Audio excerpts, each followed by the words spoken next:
सदाभाऊ खोत आपल्या सोबत आहेत. सदाभाऊ, हे बघा, आम्ही टीका तर करतो तुमच्यावरती आणि तो आमचा अधिकार आहे. आम्ही प्रश्न तुम्हाला विचारले पाहिजेत, तोही आमचा अधिकार आहे. पण आज तुम्ही शब्द पाळलाय. तुम्ही जो निवडणुकीला जाताना शब्द दिला होता त्याबद्दल तुमचे आभार या राज्यातल्या शेतकऱ्यांच्या वतीनं.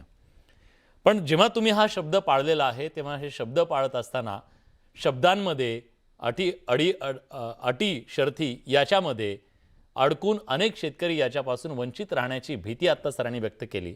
आधीच्या कर्जमाफी ज्यांना लाभ मिळाला त्यांना फक्त 50,000चीच कर्जमाफी मिळेल असं सरांनी सांगितलं. ह्या अटी ज्या आहेत त्या अटी जर बाजूला केल्या तर जास्तीत जास्त शेतकऱ्यांपर्यंत ही कर्जमाफी पोहोचणार नाही का?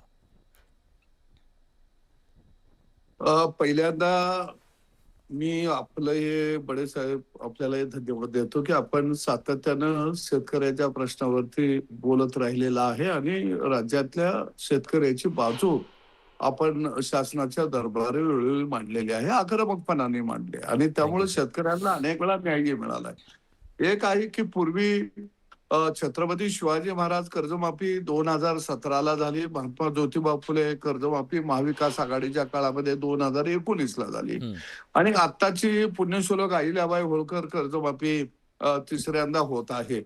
आणि निश्चितपणाने यामध्ये 2019ला ज्यांना कर्जमाफीचा लाभ मिळाला त्या सर्व शेतकऱ्यांना प्रोत्साहनपर आम्ही 50,000 रुपये देऊ आणि त्यांची काही थकबाकी असेल ते भरतील. मला वाटतं की ही संख्या फार कमी आहे, कारण 19ला ज्या शेतकऱ्यांना कर्जमाफी मिळाली निश्चित तो मुद्दा थोडा मुख्यमंत्र्यांच्या कानावरती आम्ही घालणार आहोत की बाबा 2019च्याही शेतकऱ्याला आपल्याला लाभ देता आलं तर बरं होईल.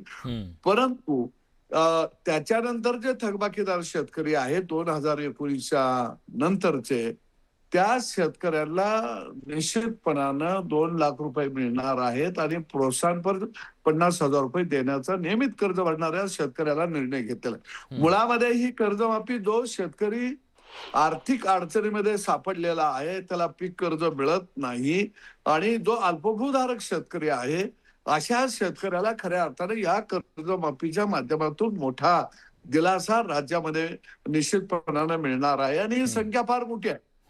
तुम्ही जर पश्चिम महाराष्ट्रामध्ये बघितलं, सांगली, कोल्हापूर, सातारा, पुण्यापर्यंत कि ऊस पट्ट्यातला शेतकरी आणि इतर पिकं घेणारा शेतकरी विकास सोसायटीचं कर्ज जवळजवळ 100% भरत असतो.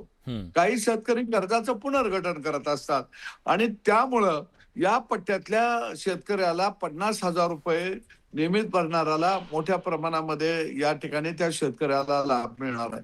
थकबाकीदार शेतकऱ्यांची या 4-5 जिल्ह्यामध्ये संख्या कमी आहे आणि म्हणून मला वाटतं की राज्य सरकारनं वेळोवेळी शेतकऱ्यांना मदत करण्याची भूमिका निश्चितपणाने घेतलेली आहे. एक गोष्ट मला विलासभाऊ इथं अधोरेखित करावी लागेल की कर्जमाफी हा कायमस्वरूपी उपाय नाहीये.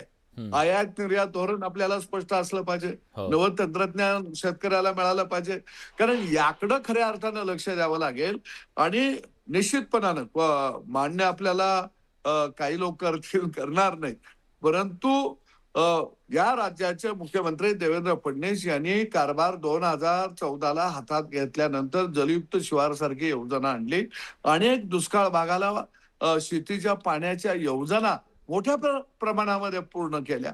सगळा जत असेल, खानापूर, आटपाडी हा माझ्या जिल्ह्यातला भाग आहे, हा हिरवागार करण्याच्या दृष्टीनं मोठ्या प्रमाणामध्ये निधी उपलब्ध करून दिला.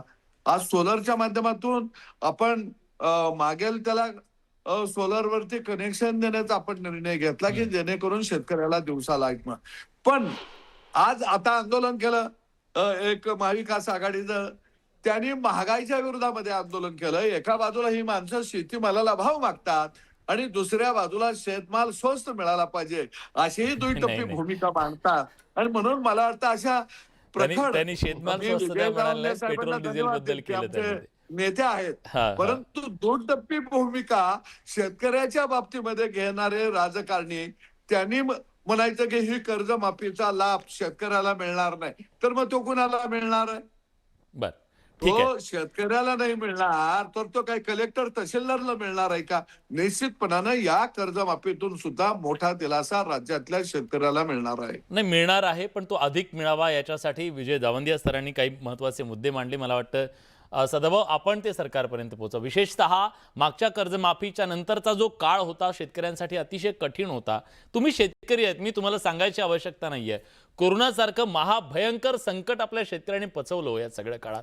भले भले मी म्हणणारे उद्योगपती सुद्धा या संकटाच्या काळामध्ये आडवे झाले. तिथे शेतकऱ्याची काय अवस्था होती, किती संकट, नैसर्गिक संकट आली, त्यामुळे पुन्हा कर्ज शेतकऱ्यांवरती झालेलं आहे. त्यामुळे त्यांचा सुद्धा विचार या कर्जमाफीमध्ये झाला पाहिजे, ही भावना शेतकऱ्यांची नक्की आहे. अभय टिळक सर आपल्या सोबत